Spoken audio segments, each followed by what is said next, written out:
আসসালামু আলাইকুম। প্রিয় দর্শক, অন্য মঞ্চের আলোচনায় আপনাদের সকলকে আমন্ত্রণ জানাচ্ছি।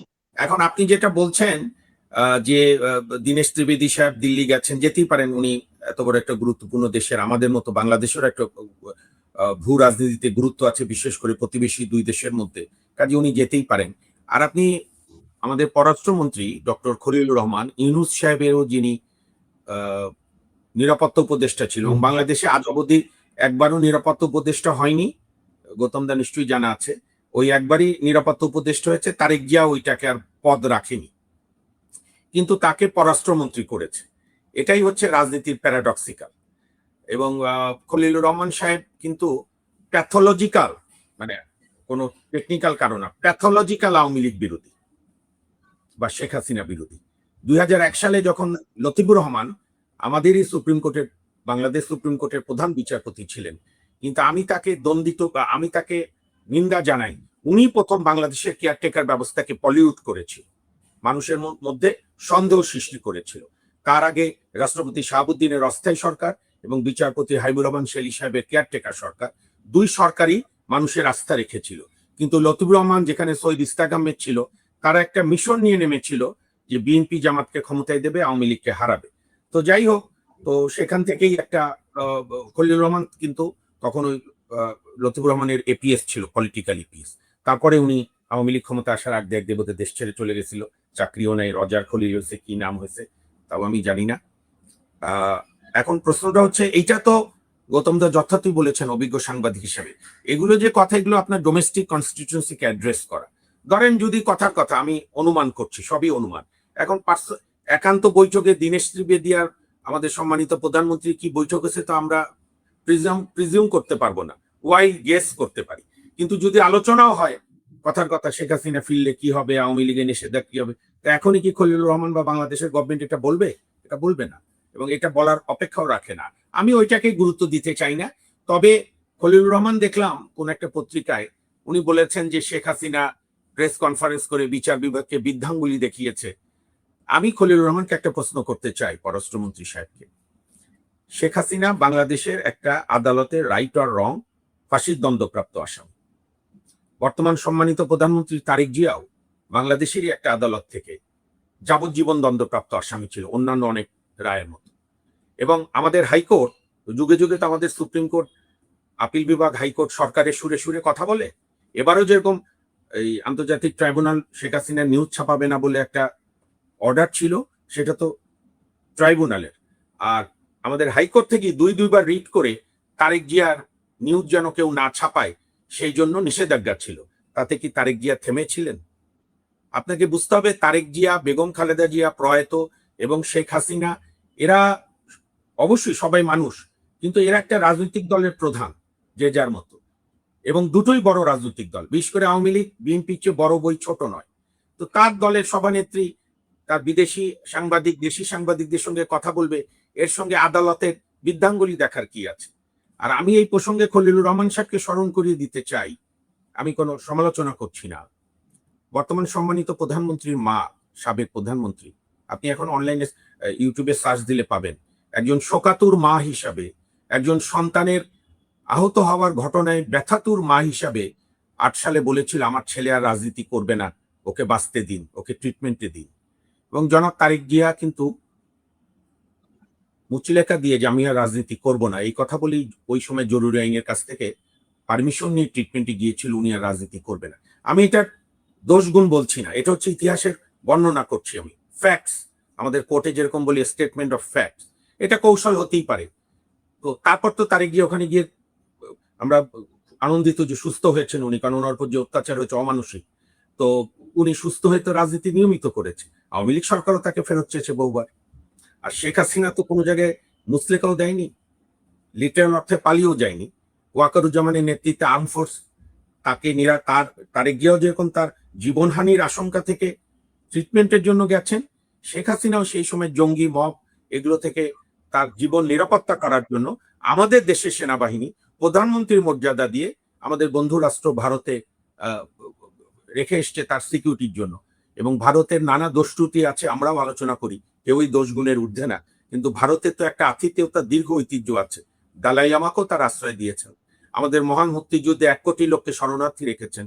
আমাদের বাংলার প্রথম স্বাধীন সরকার, আমি একবার যখন কলকাতা গিয়েছিলাম, কয়েকবারই যাই, কিন্তু শেষ যখন আমার বাবাকে নিয়ে গিয়েছিলাম, মানে আব্বা অনেকদিন পরে গিয়েছিল, মুক্তিযুদ্ধের পর আর যাননি, আমরা অনেক কষ্টে থিয়েটার রোডের ওই 8 নম্বর বাড়িটা বের করেছিলাম, বাবা ছেলে মিলে।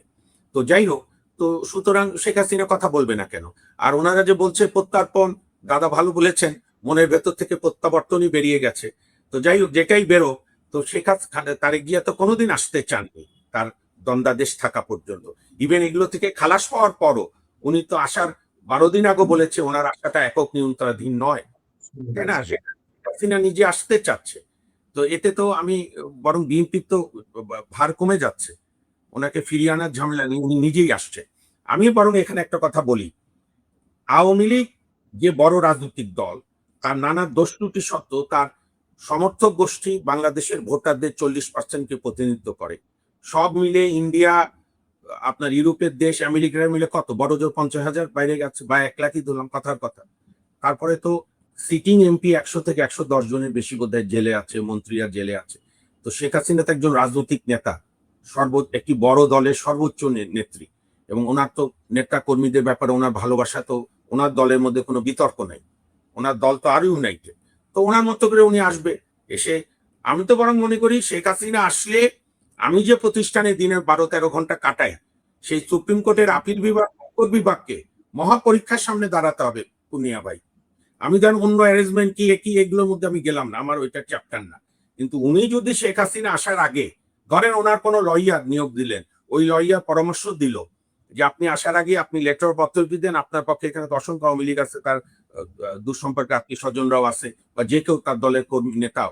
আমি এরকম অনেক রিড করেছি গত কয়েকদিন আগে, যে বিদেশ থেকে আসবো, আমাকে এয়ারপোর্টে নিরাপত্তা দিতে হবে, 5 দিন সময় দিতে হবে, আমি প্রস্তুতি নিয়ে আদালতে সারেন্ডার করব। ইভেন এই যে মহাবাটপা, যিনি বাংলাদেশকে মৌলবাদের রাষ্ট্রে পরিণত করার চেষ্টা করেছেন, ডক্টর মোহাম্মদ ইউনূস, যখন 22 সাল অথবা 23 সাল হবে, 21-এ, যখন ওনার বিরুদ্ধে রায় হয়নি কিন্তু মামলা হয়েছে, উনি খুব ভয় পেয়ে গিয়েছিলেন যে শেখ হাসিনা সরকারের পুলিশ বাহিনী ওনাকে গ্রেপ্তার করতে পারে এয়ারপোর্ট থেকে। ওনার হয়ে ডক্টর কামাল হোসেনরা হাইকোর্টে রিট করেছিল, হাইকোর্ট আদেশ দিয়েছিল ইউনূস সাহেব এয়ারপোর্টে নামবে, কোনো বাধা বিঘ্ন ছাড়া উনি ওনার সময় অনুযায়ী আদালতে গিয়ে সারেন্ডার করবে। এরকম হতে পারে, শেখ হাসিনার আইনজীবী যারা থাকবে তারা বলতে পারে।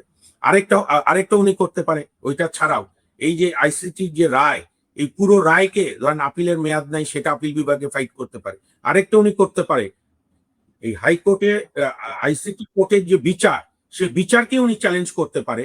কারণ যখন জুলাইয়ের ঘটনা ঘটে, তখন এই সংক্রান্ত অপরাধের বিচার করার এখতিয়ার আইসিটি ছিল না। এটা আসিফ নজরুল ইউনূসরা চক্রান্ত করে অ্যামেন্ডমেন্ট করে তারপরে শেখ হাসিনার বিচার করেছে। তো আমাদের আইনে বলে, আমি সহজ করে বলি দর্শকদের বোঝার জন্য, যখন যে অপরাধ সংগঠিত হবে তখন যে আইন থাকবে ওই আইনে বিচার করতে হবে, পরে নতুন আইন বা অ্যামেন্ডমেন্ট করে বিচার করা যাবে না। এরকম lot of ramification, lot of venue Sheikh Hasina open করতেই পারে, এবং বিচার বিভাগকে পরীক্ষা দিতে হবে যে কি সরকারের সুরে সুর মিলাবে, নাকি একজন নাগরিক হিসাবে শেখ হাসিনার যে সাংবিধানিক আইনগত অধিকার আছে সেগুলো তারা রক্ষা করবে। সুতরাং এই গোটা বিষয়টাই এখন বাংলাদেশের কতদিন শেখ হাসিনা না ফিরছে, শেখ হাসিনাকে ঘিরেই হবে। শেখ হাসিনা এখন রাজনীতির প্রধান বিষয়বস্তুতে আবারও পরিণত হয়েছে, বিএনপি চাক আর না চাক। প্রথম কথা হচ্ছে যে প্রথম যে প্রশ্নটা করলেন আমি জানি না, মানে বলতে পারবো না যে, বরঞ্চ যে ধরনের আমি যে ভিডিওটা প্রধানমন্ত্রীর প্রেস উইং থেকে জারি করা হয়েছে, তাতে দুজনের মধ্যে একটা অসম্ভব সৌহার্দ্যপূর্ণ সম্পর্ক দেখলাম। এবং দীনেশ ত্রিবেদী তার জন্য একটা বিশেষ উপহার নিয়ে গিয়েছিলেন, সেই উপহারটা তিনি দিলেন সম্ভবত একটা কোনো খুব দামি উচ্চমানের কোয়ালিটির শাল বলে মনে হয়। এবং দীনেশ ত্রিবেদী তিনি যে এতটাই যদি অপমানিত হয়ে থাকেন, তাহলে বেরিয়ে এসে এরকম মন্তব্য করতেন না, যে অসম্ভব ইতিবাচক মন্তব্য হচ্ছে। আমার মনেই হয়নি যে আমি প্রথমবার তারেক রহমানের সঙ্গে দেখা করছি, এত অন্তরঙ্গতা, আত্মীয়তা বোধ ইত্যাদি ছিল হয়তো। বলে আমি জানি না, যে ভেবে আনন্দ পেতেই পারে। এখন যে সবটাই তো হচ্ছে, কথায় বলে না, ফলেন পরিচয়, এরপর কি তারপরে এখন ভারতের সৌজন্য বোধটাকে যদি কেউ এখন মনে করে ভারতের দুর্বলতা, তাহলে আমি বলবো আল্লাহ তাকে সুবুদ্ধি দিন, তাই না? আর কি বলবো বলুন, এছাড়া তো আর কিছু বলতে পারি না, কারণ আমি তো তার মতো পায়ে পা লাগিয়ে ঝগড়া করতে পারি না। দ্বিতীয়ত, আপনি যে প্রশ্নটা করলেন, ভারত কোনোদিনই আওয়ামী লীগকে রাজনীতি করতে দেয়, ভারত আওয়ামী লীগের কোনো দপ্তর নাই, কলকাতাতেও দপ্তর নাই। মানে তারা অন্য কোনোভাবে কখনো কিছু স্টেটমেন্ট জারি করে, সেটা কোথা থেকে জারি হয় কেউ জানে না, এক নম্বর। কিন্তু ঠিকানা দেওয়া থাকে ধানমন্ডি, মূল কেন্দ্রীয় কার্যালয় ঠিকানা দেওয়া, ঠিকানা কলকাতার দেওয়া। আমেরিকা বা যুক্তরাজ্যে যে আমেরিকার দপ্তর আছে সেখান থেকে তারা যে দাদা, কর্মকাণ্ড গৌতম দা আপনাকে আমি sorry for just 10 second interaction, Purnia ভাই আপনার দর্শকদের জন্য। এই যে প্রায় দিনই বিভিন্ন জায়গায় মিছিল করছে ঢাকা সহ সারা 64টা জেলায়, তো এই মিছিল কি ভারতে করছে? এগুলো হচ্ছে আপনার মানে জাস্ট বলার জন্য বলা। সরি দাদা, বলেন। হ্যাঁ, ঠিকই ঠিকই বলেছেন আপনি। এবং আমার বক্তব্য হচ্ছে যে যখন ইউনুসও গেছেন নিউ ইয়র্কে কি যুক্তরাজ্যে, কিংবা পরবর্তীকালে ওই এনসিপির মন্ত্রীরা গিয়েছিলেন, তাদের প্রতি তো সেখানে আওয়ামী লীগ প্রকাশ্যে ঋণ ছুড়েছিল, তাই না? তো তারা কি আমেরিকা বা যুক্তরাজ্যকে কোনো প্রতিবাদ জানিয়েছিলেন? নাকি তারা তাদের ওখানে প্রতিবাদ জানানো যায় না, তাই না? ভারতে এরকম কোনো তো ঘটনাই ঘটে। ভারতে আপনি যেটা দেখতে পাচ্ছেন যে শেখ হাসিনা বা কিছু নেতা তারা কোনো অজ্ঞাত স্থান থেকে কিছু ইউটিউব চ্যানেলে হয়তো বক্তব্য রাখছেন, ভাষণ দিচ্ছেন, যাই বলুন আর। কিন্তু সেটা তো মানে প্রমাণ সাপেক্ষ যে সেটা কলকাতা থেকেই দিচ্ছেন নাকি লন্ডন থেকে দিচ্ছেন, এটা তো মানে বলা তো মুশকিল। তারা যে কলকাতায় আছেন এমন তো ঘোষণা করেন, এক আধজন ঘোষণা করেছেন কলকাতায় আছে। কিন্তু তাদের তো কোনো দপ্তর খুলে রাজনীতি কোটা বলতে যা বোঝায় সেটা তো কখনো অ্যালাউ করে। কলকাতার রাস্তায় কোনো প্রতিবাদ মিছিলও তারা করে, তাই না? তা সুতরাং রাজনীতি করছেন বলতে তিনি একটা সাংবাদিক বৈঠক করেছেন, সেটাকে আপনি বলছেন সাংবাদিক বৈঠকে কি? সাংবাদিক বৈঠকে তিনি যে কথা গণমাধ্যমের ইন্টারভিউতে বলেছেন সেটার পুনরুক্তি করেছেন। দুই, সেটা হচ্ছে তিনি এ কথা বলেননি যে তিনি গিয়ে তারেক রহমান সরকারকে উৎখাতের জন্য ফিরছেন। তিনি বলেছেন আমি নিপীড়িত মানুষের পাশে দাঁড়ানো আমার কর্তব্য বলে আমি যাচ্ছি। আর তিন হচ্ছে আমি একটা রিকনসিলিয়েশন চাইছি, সংঘাত চাই না, এটাও তো বলেছেন। এরপরে বলুন রাজনীতিটা কোথায়? আমি তো জানি না। এখন বাংলাদেশে এখন খলিলুর রহমান আমার মনে হয় সব থেকে বেশি ভালো, হয়তো যদি পররাষ্ট্র বিষয়ে তিনি অভিজ্ঞ হন, তিনি তো অগ্নিমুক্তি বা বন্দি প্রত্যর্পণ চুক্তি তো ভালো করে পড়ে দেখেছেন। তাতে 11 নম্বর ধারাটা পড়লে তো সবাই জেনে যাবে যে না কেন শেখ হাসিনাকে ভারত ফেরত দেবে না। সুতরাং ওটা বলার জন্য বলছেন, মানে আপনার নিজের ডোমেস্টিক, মানে আপনি ওখানে উগ্রপন্থী, চরমপন্থী এবং জামায়াতের চাপে আছে। আমি তো শুনেছি যে, আমি জানি না আপনি হয়তো কনফার্ম করতে পারবেন কোন ভাষায়, যে বিডিবির যাকে দায়িত্ব দেওয়া হয়েছে তিনি নাকি জামায়াত ইসলাম। শিল্প বা চলচ্চিত্র শিল্প সংগঠনের দিকে নাকি দায়িত্ব দেওয়া হয়েছে, সেও নাকি জামায়াতের শিবিরের লোক।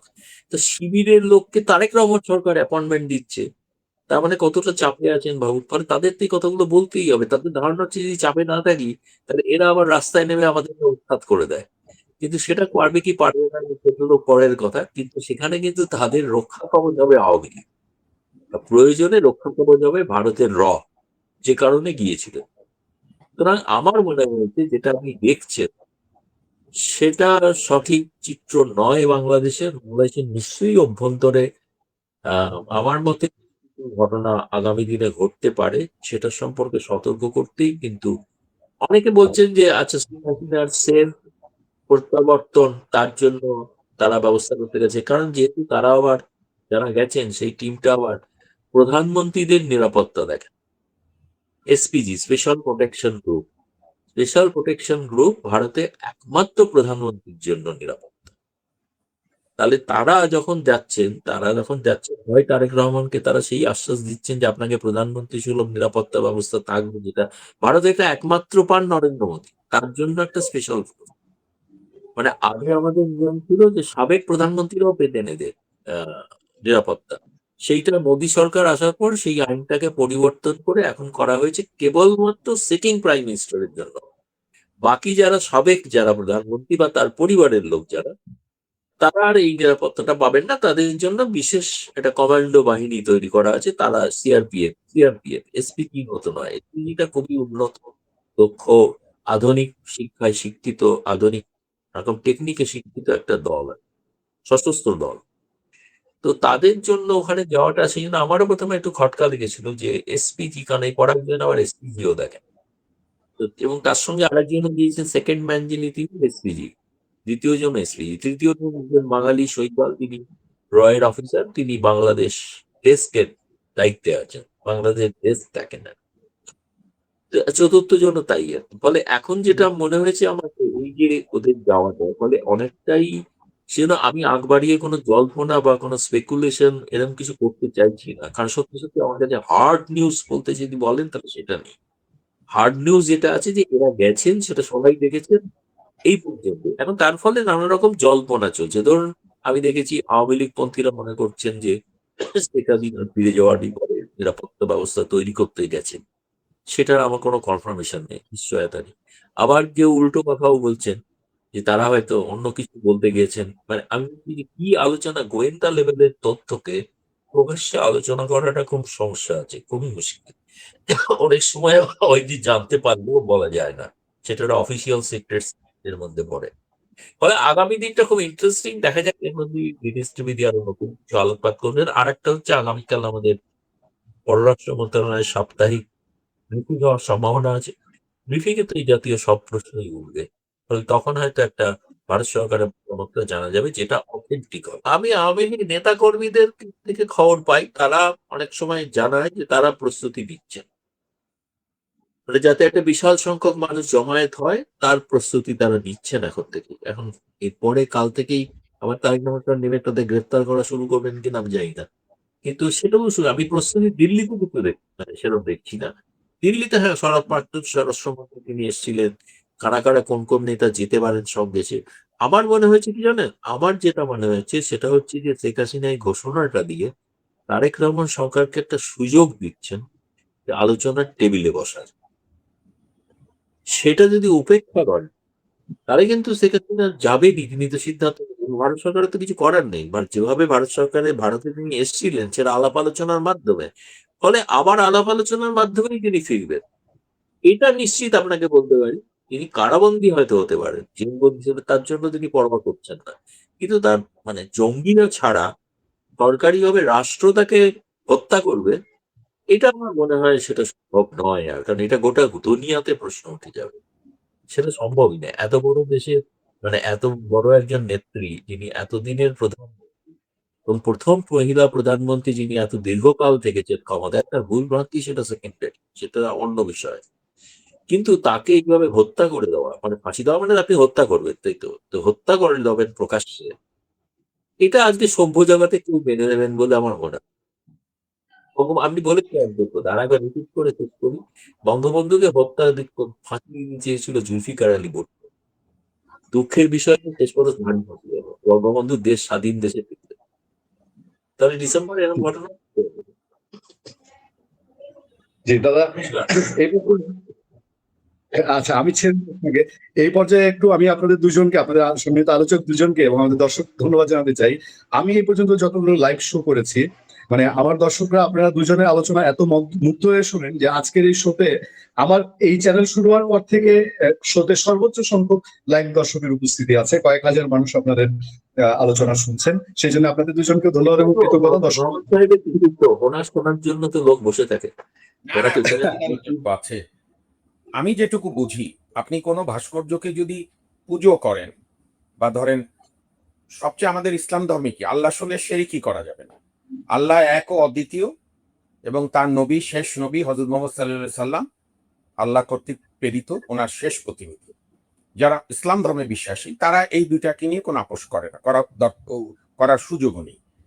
এখন আপনি যদি ভালোবেসে আপনার কোনো প্রিয়জনের ছবি রাখেন, তো এতে কি অন্যায় আছে? এগুলো খুব কমপ্লেক্স ব্যাপার, এগুলোর অনেক পুরাণের ব্যাখ্যা, বুখারী শরীফ, এগুলো পড়লে অনেক কিছু পাওয়া যায়। তো সেটা তো না, এরা তো ধর্মের জন্য রাজনীতি করে না, এরা রাজনীতিতে ধর্মকে ব্যবহার করে। ফলে ধর্মভিত্তিক রাজনীতি এগুলোই হচ্ছে ভণ্ডামি, দ্বিচারিতা। এইটাকে আমি এত আপনার মানে গুরুত্ব দেওয়ার দেখি না। তারা মানুষই বলছে যে ওইখানে ভাস্কর্য রাখা জায়েজ আর অন্য জায়গায় ভাস্কর্য রাখা হারাম। এগুলো তো ধরেন জামাত একসময় বলতো নারী নেতৃত্ব হারাম, তারপরে তারা বেগম জিয়ার অধীনে প্রথম সরকারে সমর্থন দিয়েছে, পরের বার মন্ত্রী হয়েছে দুইজন। এগুলো তাদের দীর্ঘদিনের রাজনীতির ছল চাতুর। আমি মনে করি এইটা যেটা আমাদের এখন বর্তমান সরকারের কাছে আমাদের যেটা প্রত্যাশা, ধরেন ভারতের সঙ্গে কি সম্পর্ক রাখবেন, তারেক জিয়া যাবেন কি যাবেন না, এটাও তাদের সরকারের সিদ্ধান্ত। ভারতের সঙ্গে কি অসহিষ্ণু সম্পর্ক রাখবেন, আবার বিপদে পড়লে মরিচ আনবেন, টাকা দিয়ে কিনে আনছেন ঠিকই আছে, ডিজেল বেশি করে আনতে বলবেন। আমরা বরং জনগণ দেখতে চাই যে বাংলাদেশ প্রতিটি দেশের সঙ্গে এবং বিশেষ করে প্রতিবেশী দেশগুলোর সঙ্গে রিয়েল অর্থে সম্মান এবং মর্যাদার সঙ্গে পারস্পরিক স্বার্থ দেখবে। সব স্বার্থ একবারে পূরণ হয় তাও না, অনেক অমীমাংসিত প্রশ্নের সমাধান অতীতও হয়েছে, বর্তমানেও হতে পারে, ভবিষ্যতেও হবে। কিন্তু এই যে বাংলাদেশে একটা রাজনীতির টার্ম উগ্র ভারত বিরোধিতা, সেটি হচ্ছে ভারতের যে নানা সমস্যা আছে আমাদের সঙ্গে, পানির সমস্যা, তিস্তা ইত্যাদি, কিন্তু সেটা না। ওই মূল রাগটা হচ্ছে ভারত কেন শেখ মুজিবকে সাহায্য করেছিল, যদিও বঙ্গবন্ধু তখন পাকিস্তানিদের হাতে বন্দী, মানে তাজউদ্দিন আহমেদকে বা বঙ্গবন্ধুর নেতৃত্বে যে সরকার, তাজউদ্দিন আহমেদ প্রধানমন্ত্রী, সেই সরকারকে ভারত কেন সাহায্য করে পাকিস্তান ভাঙলো। আপনি কথা বলে দেখেন, আপনি পুণ্যা ভাই, যারা এগুলো ভারত বিরোধী রাজনীতি করে, আপনি তো বিদগ্ধ সাংবাদিক, আপনি তাদের সঙ্গে কথা বলে দেখেন, মানে মন খুলে কথা বলেন, একটা না একটা পর্যায়ে গিয়ে তাদের মনের মধ্যে পাবেন যে পাকিস্তান ভাঙার দরকার কি ছিল। এই যে পাকিস্তান যে ভেঙেছিল গোপালগঞ্জের খোকা, যার নাম শেখ মুজিবুর রহমান বা বঙ্গবন্ধু আমরা বলি, 69 গণভুত্থানে আরেক সম্রাট, মুকুটহীন সম্রাট তোফায়েল আহমেদ উপাধি দিয়েছিল সিরাজুল আলম খান সহ সবার সিদ্ধান্ত ক্রমেই বাঙালি জাতির পক্ষে বঙ্গবন্ধুকে। সেই বঙ্গবন্ধু কেন পাকিস্তান ভাঙলো, 30 লাখ শহীদ হলো, এবং সেইখানে জামাত এবং তার অক্সিলারি ফোর্স অর্থাৎ পাকিস্তান বাহিনী, রাজাকার, আল বদর, আল শামস, আপনি ওই আমাদের পাকিস্তানিদের আত্মসমর্পণের দলিলটা পড়েন, সেখানে লেখা আছে পাকিস্তান বাহিনী and his auxiliary forces. Auxiliary force মানে এই রাজাকার, আল বদর, আল শামস, জামাত যেগুলো বানাইছে, জামাত এবং তদানীন্তন ছাত্র সংঘ, বর্তমান ইসলামী শিবিরের ছাত্র শিবিরের পূর্ব সংগঠন। এবং তার সঙ্গে যদি আপনি এখনকার ছাত্র শিবিরের কথা মেলান, তাহলে ছাত্র শিবিরের আমার ছেলের বয়সী 22 বছরের একটা ছেলে ডাকসু নির্বাচনের আগে প্রার্থী হয়ে লিখেছিল না, মতিউর রহমান প্লেন হাইজাকার আর পাকিস্তানি ক্যাপ্টেন মিনহাজ বীর। আপনি দেখেছেন তো একটা পাকিস্তানি ধ্যান ধারণা কিভাবে পেনিট্রেট করেছে। এবং এখানেও আমি একটু আমরা আপনার এই সূত্রে বলি, আজকে খুলনা ইউনিভার্সিটিতে একটা প্রদর্শনীতে একটা দাড়িপাল্লা দেওয়া হয়েছে, দাড়িপাল্লার একটা পাল্লায় 24, একটা 71, 24কে 71 থেকে ভারী দেখানো হচ্ছে ওজনদার। এটা আরো করুক তারা। আমি কিন্তু একটা ব্যাপারে খুব খুশি, সেটা হচ্ছে এই যে আওয়ামী লীগের 15 বছর আওয়ামী লীগের রাজনৈতিক দুর্বল সিদ্ধান্তের জন্য জামাত শিবির বৃদ্ধি পেয়েছে বা যে অর্গানাইজড হয়েছে তা আওয়ামী লীগের পেটের মধ্যে থেকেই। তো এখন রাজনীতি ক্লিয়ার হচ্ছে যে আপনি খুলনা বিশ্ববিদ্যালয় বললেন, রাজশাহী বিশ্ববিদ্যালয় যুদ্ধাপরাধের দায় দণ্ডিত, সর্বোচ্চ আদালত কর্তৃক দণ্ডিত সব যারা ফাঁসি হয়েছিল, নিজামী, মুজাহিদ, সালাউদ্দিন কাদের চৌধুরী, কাদের মোল্লা, মীর কাসেম সহ যা তাদের পোস্টার টাঙিয়েছিল। রংপুর বিশ্ববিদ্যালয়, রংপুর বেগম রোকেয়া বিশ্ববিদ্যালয়, সাবেক প্রধানমন্ত্রী দেশনেত্রী বেগম জিয়ার সঙ্গে তাদের পোস্টার। এবং আমি তো জাতীয়তাবাদী ছাত্র দলকে আমি অভিনন্দন জানাই, হৃদয় নিংড়ানো, যে আর যাই হোক তারা এই ব্যাপারে আপোষহীন থেকেছে। যেরকম ঢাকা বিশ্ববিদ্যালয়ের ছাত্র ইউনিয়নের মেঘমাল্লারা ওই ইউনুসের অন্ধ যুগেও, ইউনুসের তো সরকারি দল ছিল জামাত, এনসিপি, শিবিরেরা, সেই সময় তারা এখানেও তারা পোস্টার তুলেছিল যুদ্ধাপরাধীদের, ছাত্র ইউনিয়নের উদ্যোগে সেটা তারা নস্যাৎ করে দিয়েছে। আর এইবার সব বিশ্ববিদ্যালয়ের জাতীয়তাবাদী ছাত্র দল, বিএনপির যে একটা ছাত্র সংগঠন, আমি তাদের কেন্দ্রীয় নেতৃত্ব এবং যে জায়গায় বিশ্ববিদ্যালয়ের জেলা নেতৃত্ব, তাদেরকে অভিনন্দন জানাই। ছাত্র দলের ছেলেরা যখন স্লোগান দেয় তোরা হচ্ছিস পাকিস্তানি, কেউ ভোলেনি, এবং জামাত শিবির রাজাকার এই মুহূর্তে বাংলা ছাড় স্লোগান দেয়, তখন আমাদের ভালো লাগে যে না, আর যে মুক্তিযুদ্ধ নিয়ে জাতীয়তাবাদী ছাত্র দল আপোষহীন ভূমিকা আছে, আমি তাদের সাফল্য কামনা করি। ধন্যবাদ মোহন ভাই, অনেক ধন্যবাদ। আজকে এই গভীর রাতে আপনি আমাদেরকে সময় দিয়েছেন, আপনাকে ধন্যবাদ। আমাদের আগের অতিথি গৌতম লাহিড়ীকেও ধন্যবাদ জানাচ্ছি, দর্শকদের ধন্যবাদ। ধন্যবাদ, আবারও সুযোগ পেলে দর্শকদের জন্য কথা বলবো। ধন্যবাদ। শুভরাত্রি।